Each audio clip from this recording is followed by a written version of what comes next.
This is your technical update from the LMAX Exchange Research and Analytics Desk for Tuesday, February 16th, 2016. Euro dollar. So despite recent setbacks off highs that we saw all the way up towards 1377 the other week, the market remains constructive while it holds above that previous resistance now turned support at 110.60. Look for a higher low to be sought out now ahead of the next major upside extension beyond those 1377 area highs and towards a measured move objective at 114.10 further up. Again, any setback should be very well supported on a close basis above 110.60 with only a break and close back below 110.60 to put the pressure back on the downside.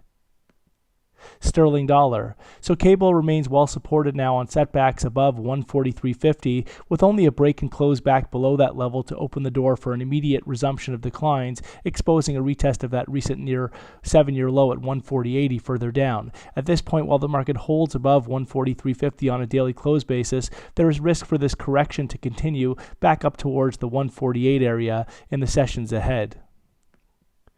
Dollar yen. So dollar yen has seen a nice little rebound out from those fresh multi-month and 2016 lows at 110.98, with the market extending all the way back into the 114s thus far. There is risk for additional corrective recovery in the sessions ahead towards some previous support now turn resistance at 115.97, which coincides with that low that was seen back on the 20th of January. But any additional upside beyond 116, the 116 area is seen limited, with the market putting in a lower top or favored to put in a lower top ahead of a resumption of declines and fresh downside below that recent low at 110.98.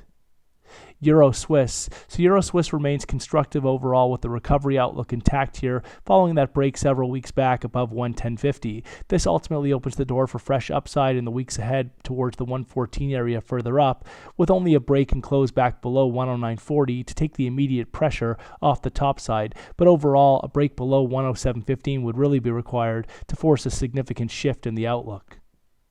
Aussie dollar. So Aussie has been in the period of correction over the past several days, out from those recent multi-year lows at 68.27.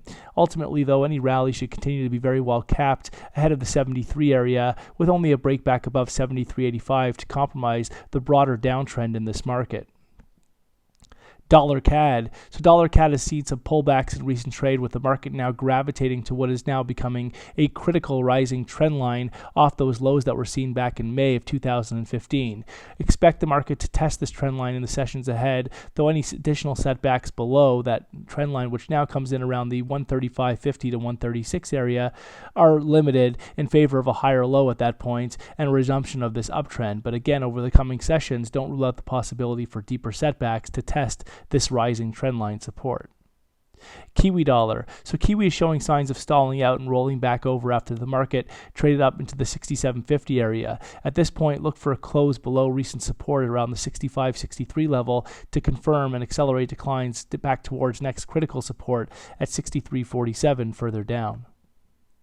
SPX 500. So although we've seen a bit of a bounce in the S&P 500 in recent trade, the market has now shifted to the downside with an overall bearish outlook. As such, any rally should be very well capped up towards that 1947 recent high, while ultimately only back above 1993 would really force a shift in the newly adopted bearish outlook. Deeper setbacks are eventually favored back below those recent lows, those 2016 lows and multi-month lows at 1808, and towards the 1700 area further down. Gold. So gold has seen a bit of a pullback in recent trade, though ultimately this break that we've seen, this breakout above that previous resistance, that medium-term resistance at 1192 is significant, as it confirms a major base in place by that 2015 low at 1046, which is also a multi-year low. At this point, look for setbacks to be very well supported on dips below 1200, with a fresh higher low sought out ahead of the next major upside extension in this market towards critical resistance in the form of that January 2015 high at 1307 further up.